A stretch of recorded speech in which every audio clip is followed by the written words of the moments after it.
Hello, good morning, friends. Today we are going to learn mm, how to use these, that, these and those. बघा इकडं आज आपण these, that, these आणि those या शब्दांचा उपयोग कसा करायचा. दैनंदिन व्यवहारामध्ये आपण जेव्हा एखादं वाक्य बोलतो त्या वाक्यामध्ये आपण these, these, that, these आणि those या शब्दांचा उपयोग कसा करायचा आज आपण बघणार आहोत. आता लक्ष द्या इकडं. आता धीस म्हणजे काय? धीस म्हणजे हा, ही, हे. लक्ष द्या. या शब्दाचा उपयोग एखादी वस्तू जवळ असेल, एखादी वस्तू असो, व्यक्ती असो किंवा प्राणी असो, ते दाखवण्यासाठी आपण त्या धीसचा उपयोग करतो. समजा लक्ष द्या इकडं. आपण बघूया. दिस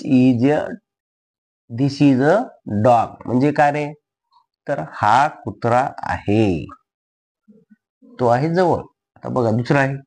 दिस इज अ बॅग, ही पिशवी आहे. आता तिसरं बघा. दिस इज अ बुक, हे पुस्तक आहे. थोडं लक्ष द्या. आपण एखादी वस्तू जवळ आहे तर त्याला आपण दिस म्हणतो, आणि लांब असेल तर नाही, लांब असेल तर दॅट म्हणतो. पण दिस, आता दीज, दीज म्हणजे काय? THESE, दीज म्हणजे हे, ह्या, ही. आता धीस चे अनेक वचन दीज आहे. आता अनेक वचन असेल, अनेक वस्तू असतील तर आपण काय म्हणणार बघा बरं? जवळ असलेल्या आपण अनेक वस्तू, लक्ष द्या, जवळ असलेल्या अनेक व्यक्ती, वस्तू, प्राणी दाखवण्यासाठी आपण दीज THESE चा उपयोग करतो. लक्ष द्या. जवळ असलेल्या पण अनेक वस्तू. आता जवळ असलेली एक वस्तू असेल तर आपण दिस म्हणतो. दिस इज माय पेन. अनेक असतील तर बघा इकडं कसं त्याचा उपयोग करायचा. दीज आर बॉईज म्हणजे ही मुले आहेत. नंबर 2 वाक्य घेऊया आपण. These THESE, these are books म्हणजे ही पुस्तके आहेत. तिसरं वाक्य बघा. दीज आर डॉग्स म्हणजे ही कुत्रे आहेत. आपण थोडक्यात समजून घ्यायचं आहे या ठिकाणी की धीस म्हणजे जवळची आणि एक, आणि दीज म्हणजे जवळची पण अनेक. या ठिकाणी आपल्याला फक्त दोन फरक लक्ष ठेवायचे आहेत. धीस कुठं वापरायचं आणि दीज, या दोन महत्वाच्या गोष्टी आपण लक्ष ठेवायच्या आहेत. आता पुढचं बघूया. दॅट. आता दॅट म्हणजे काय बघा बरं? दॅट म्हणजे तो, ती, ते. दॅट म्हणजे तो, ती, ते. आता बघा, दॅट या शब्दाचा उपयोग दूर असलेली एक व्यक्ती, वस्तू, प्राणी दाखवण्यासाठी करतात. जसं आपण धीसचा उपयोग कसा करतो? जवळ असलेली एक वस्तू. दॅटचा उपयोग लांब असलेली एक वस्तू. बघा, वस्तू असो, प्राणी असो किंवा व्यक्ती असो, आपण लांब असलेली एक वस्तू, व्यक्ती, प्राणीसाठी आपण दॅटचा उपयोग करतो. बघा, दॅट इज अ सीता. लांब आहे ती मुलगी लांब आहे, एकच आहे, लांब आहे, तिला आपण म्हणतो दॅट इज अ सीता, ती सीता आहे. नंबर 2 बघा. दॅट इज अ ट्री, ते झाड आहे. ते म्हणजे लांब आहे झाड.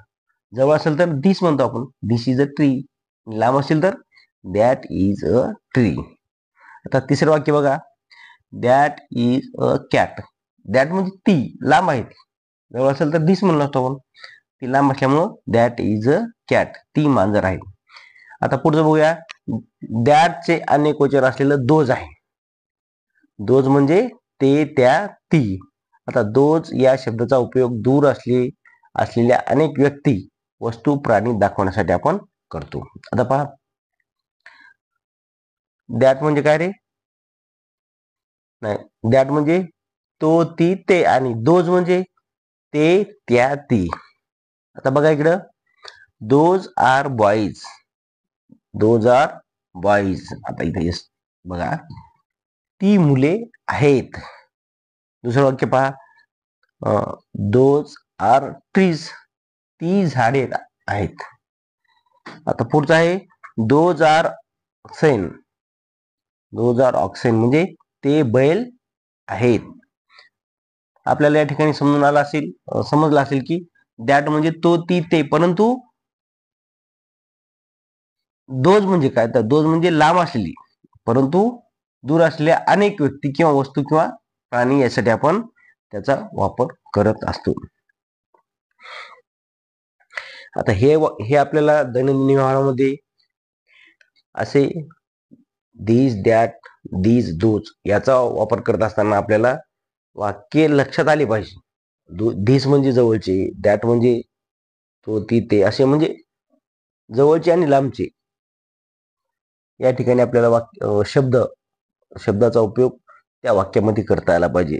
आणि हे येण्यासाठी आपल्याला काय पाहिजे, practice. Practice makes man perfect.